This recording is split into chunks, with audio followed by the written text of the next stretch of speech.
This story is of me when I was 4. I always liked to swim. One day, my father took me to the nearby beach. What a wonderful day it was! I did enjoy it, and in the evening, during the sunset, my father was holding my hand, and we both were seeing the sunset. Wow, what a beautiful moment it was! And then suddenly a huge wave comes, approaching straight to me, and I fell in that wave. For a few seconds, water just joined me. I can't see water all around me. I can't breathe at that time. That time was looking like an hour.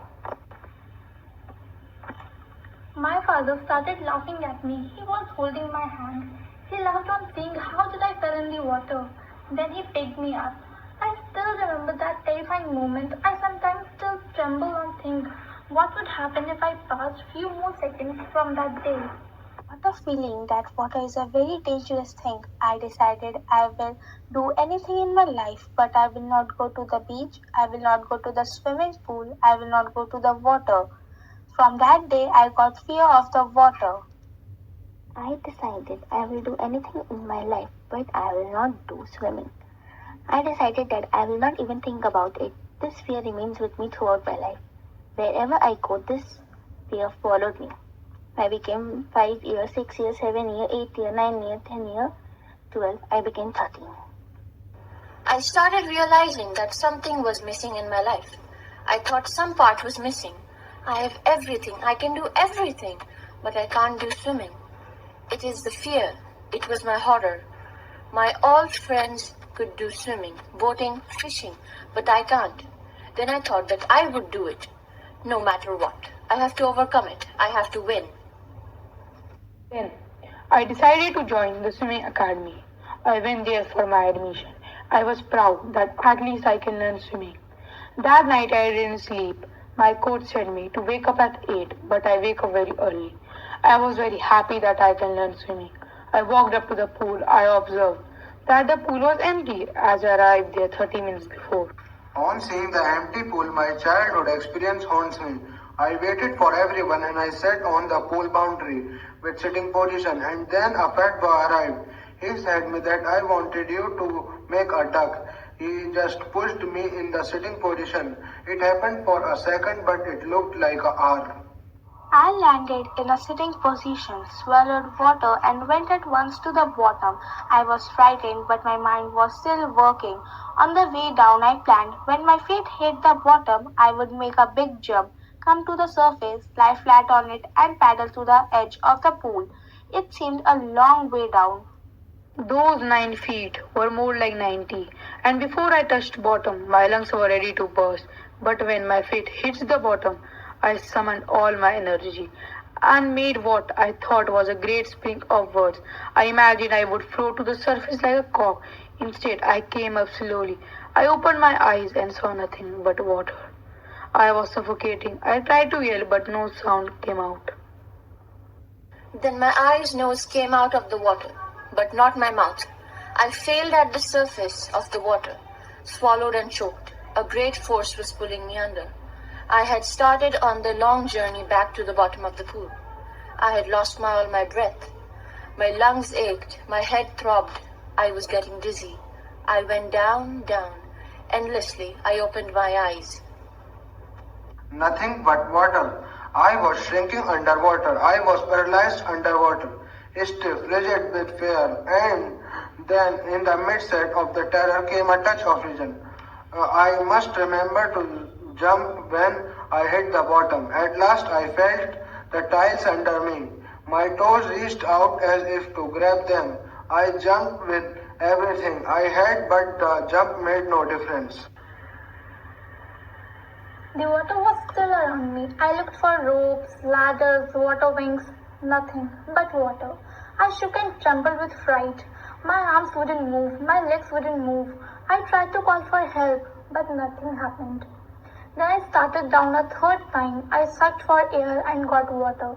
When all effort ceased, I relaxed. Even my legs felt limp, and a blackness swept over my brain. It whipped out fear, it whipped out terror. There was no more panic. It was quiet and peaceful. Nothing to be afraid of. This is nice. To go to sleep. No need to jump. Too tired to jump. It's nice to be carried gently, to float along in space. Tender arms around me. Now I must go to sleep. I cross to oblivion and curtain of life field. The next I remember, I was lying on my stomach beside the pool, vomiting. The chap that threw me in was saying, but I was only fooling. Someone said the kid nearly died. Be all right now, let's carry him to the locker room. Several hours later, I walked home. I was weak and trembling. I shook and cried when I lay on my bed. I couldn't eat that night. For days, a haunting fear was in my heart. A few years later from now, whenever I saw my friends swimming, I also felt like going with them. And whenever I did, whether I was wading the Tyden or bumping Riverer, bathing in warm lake, the terror that had seized me in the pool would come back. My legs would become paralyzed. Icy horror would grab my heart. It ruined my fishing trips, deprived me from the joy of canoeing, boating, and swimming.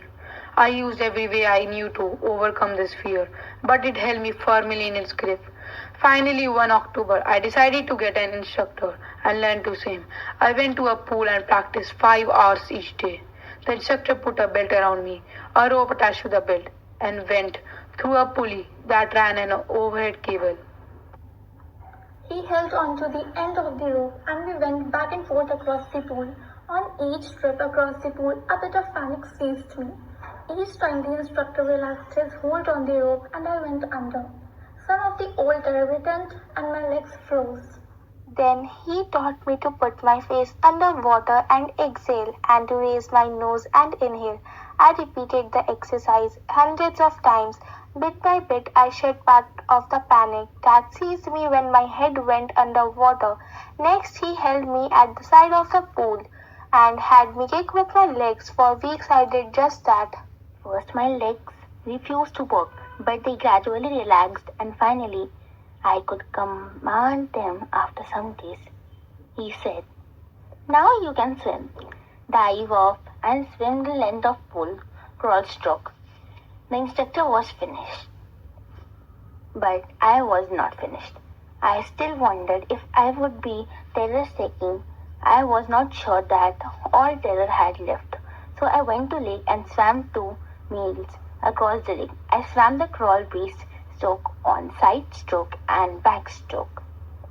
Only once did the terror return. When I was in the middle of the lake, I put my face under water and saw nothing but bottomless water. The old sensation written in miniature. I laughed and said, well, Mr. Terror, what do you think you can do to me? It fled and I swam on. Yet I had residual doubts. At my first opportunity, I camped in the high meadow by the side of warm lake. The next morning I straight dived into the lake and swam across to the other shore and back. I had conquered my fear of water. Experience had deep meaning for me, as only those who have known stark terror and conquered it can appreciate. All we have to fear itself, because I had experienced both temptation of dying and the terror that fear of it can produce. The will to live somehow grew in intensity. At last I felt released, free to walk the trails and climb the peaks and to splash aside fear.